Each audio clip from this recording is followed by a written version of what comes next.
we couldn't think of any reason to name our first record anything but Are We Not Men, and answer it with We Are DEVO, because DEVO was saying basically, no, we're something a little different than men.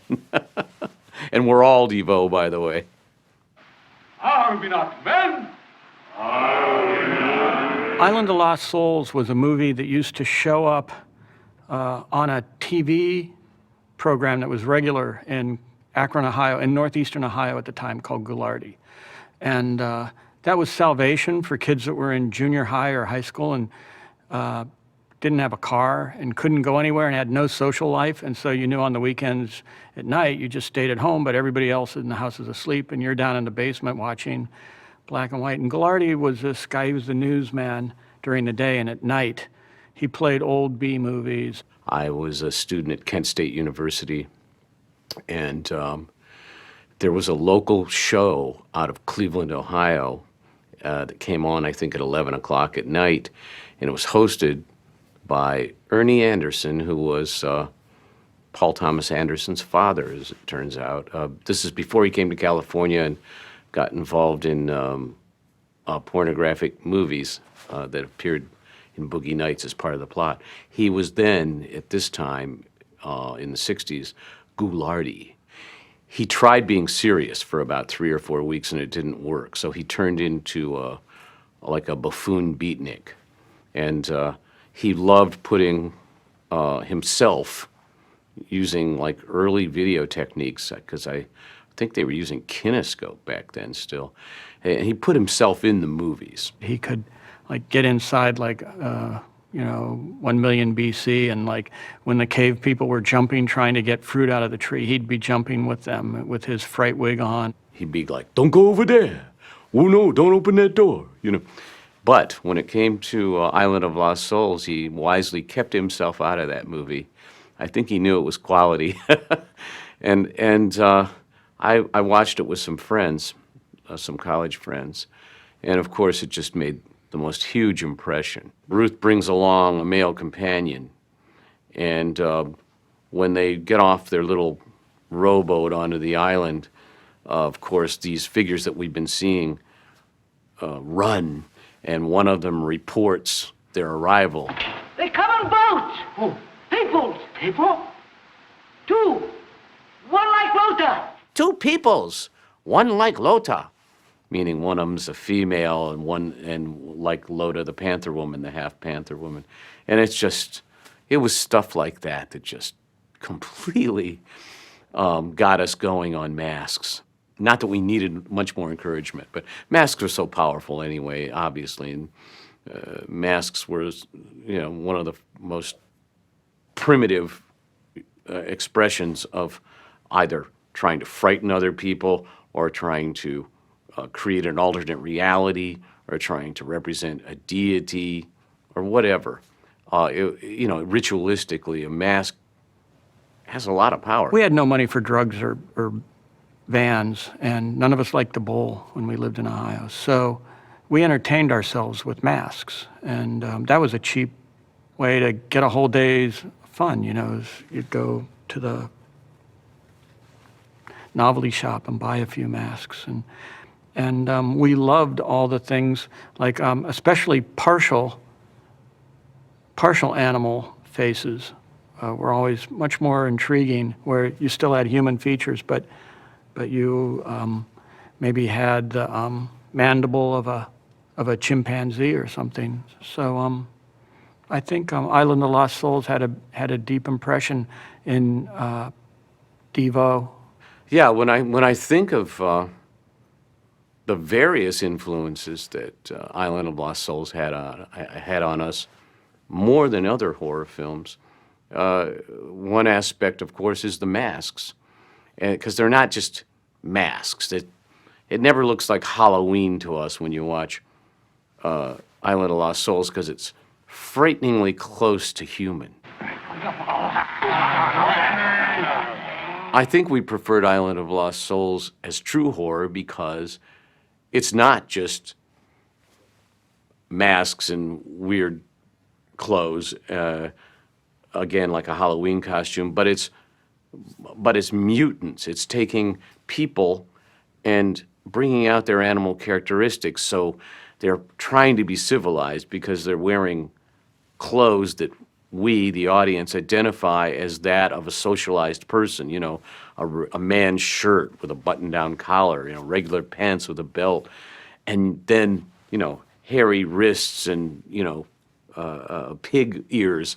And we loved that. We thought, that's how we saw the world anyway, I have to tell you. I mean, we pretty much lived in fear of illegitimate authority and weird, stupid people. I mean, we really felt we were surrounded by, you know, moronic, mean people.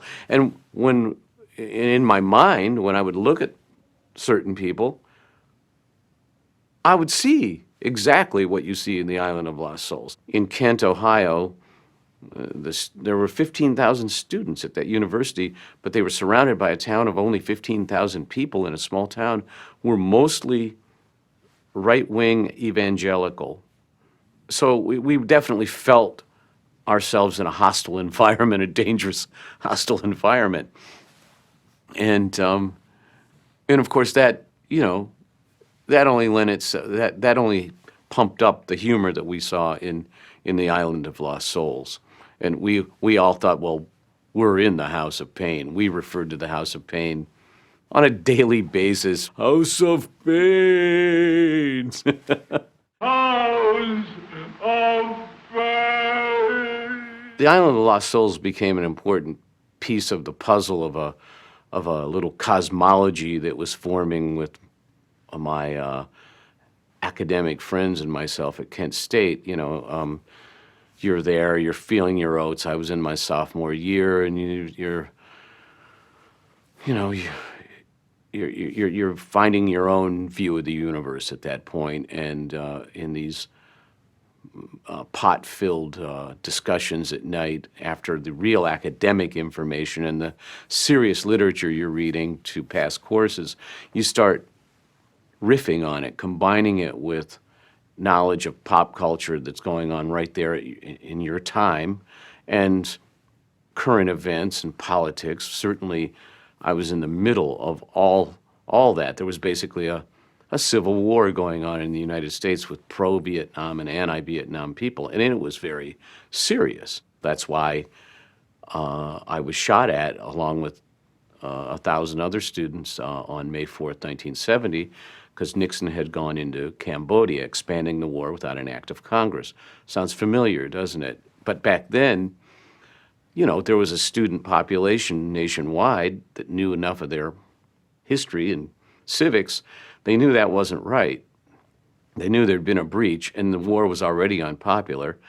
And that protest that happened May 4th at Kent State was exactly about the illegal expansion of the war from Vietnam into Cambodia. So I was in the middle of all that. It was an incredible time, you know, an incredible time to be at that particular school. It actually, the shootings did in a way facilitate our band, you know, creation, because they closed down our school for summer, spring and summer, and so Jerry was coming over to my house, and we were writing music together, and we were trying to make sense of what we saw going on in the world around us. In the past, this information has been suppressed, but now it can be told. Every man, woman, and mutant on this planet shall know the truth about de-evolution. Oh, Dad, we're all DEVO. This movie, it played right into what became the inspiration for our whole theory of de-evolution and the kind of attitude we had towards human nature that pervaded our lyrics and our interviews and our stage presence. And it was all there in the Island of Lost Souls, because he was trying to force evolution on wild beasts and make them human, to step up the evolutionary process. And of course, he was fighting nature, and he was fighting genetics, and the beasts would start reverting. You broke the law. Law no more. Law no more. Law no more. We started to think that all this idea about Western progress and things getting better and the future being bright was, you know, a load of fantasy. And what we saw was a dystopia. What we saw was things were getting worse, not better, and that people weren't getting smarter. They were actually losing their ability for critical and analytical thought. We really saw this, and we'd joke about it. We'd combine high and low art references, and we'd joke, and we didn't have a word for what we were talking about yet. We knew it was a cracked view. I had gotten hold of a pamphlet called Jocko Homo, and it was a religious pamphlet from some long-gone minister from Ohio, and he was ranting against evolution through the whole thing. Jocko Homo, heaven-bound king of the apes, and of course, it was basically a right-wing evangelical religious propaganda that says man is not the highest form at all of animals in the animal kingdom. He's the only one that is against nature. He's the only one that fights nature. He's the only one that has to suppress nature in order to be dominant over it. He can't fit in with it. And there was a stairway to heaven, and the stairs were ingrained with, like, you know, usury, adultery, alcoholism, and as the sins got worse, there was a monkey angel at the top ready to embrace you when you stepped up to heaven. And then at the end, there's a picture of a devil that says de-evolution on his chest, and I'm like, that's us. It was clear. That was it. De-evolution became the term that we hung everything on. You know, it became the defining point of our little hipster epistemology. And so that really spurred then, like, theoretical conversations about what would DEVO art look like? Let's make some DEVO art.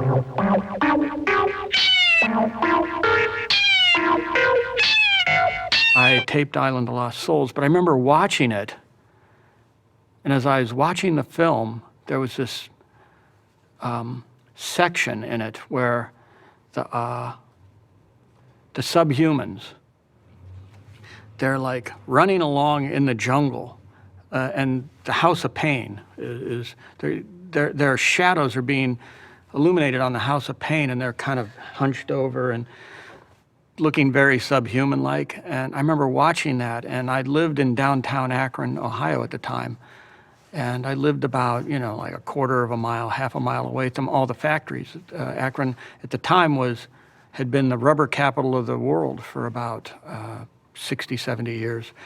And I remember looking at that image thinking, that's 5 o'clock at Goodyear. So it's like when I saw these shadows, I just thought of the work, and I said, that's my hometown. I was watching this movie, and I became really, like into it more than I would have. And then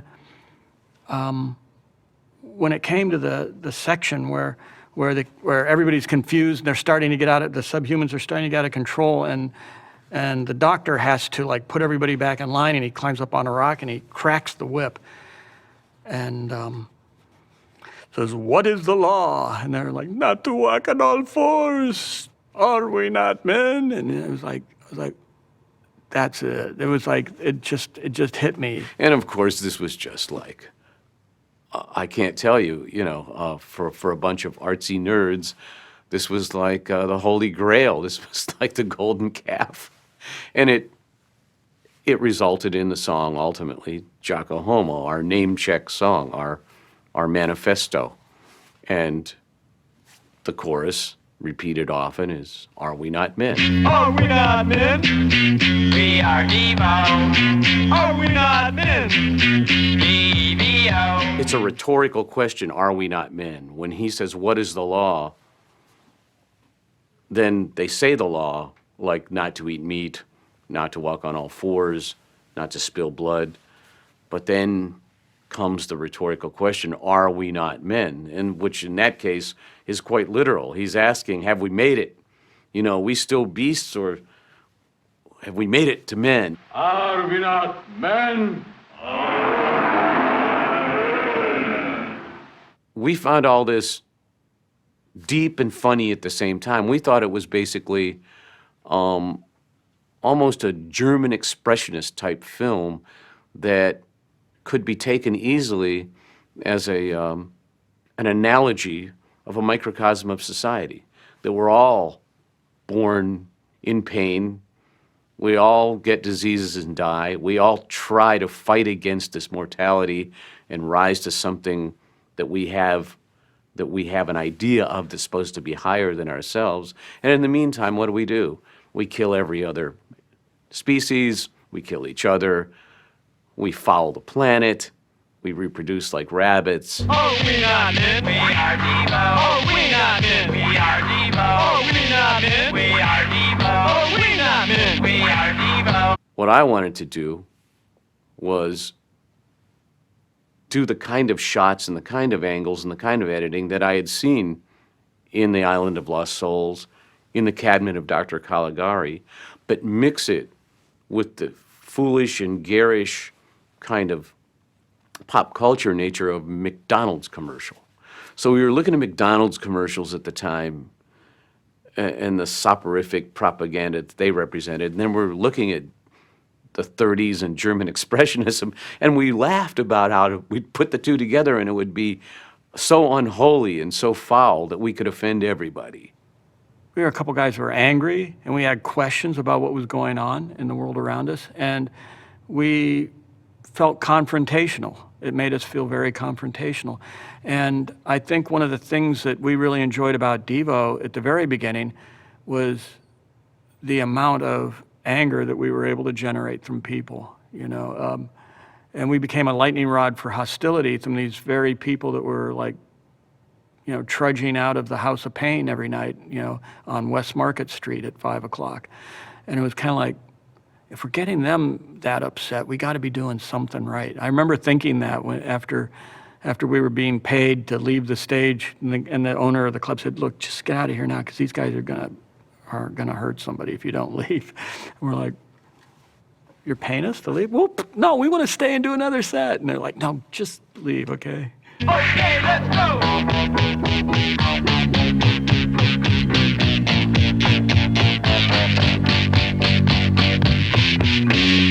We did something right then because we made a body of work that actually had some point of view, had some kind of statement behind it, and that, you know, despite any of the limitations of budget and singing and playing talent, it holds up over time. It withstands the test of time because it's not just about style. So I feel that's what we did right, and I think our love of film and respect for the history of film played into that. You know, we knew what we were doing, you know, for better or worse. I mean, we had an idea about why we were doing what we were doing, just like the Dr. Moreau did. and it's held up. People see Whip It and Satisfaction and Jocko Homo and Beautiful World, and they still like them.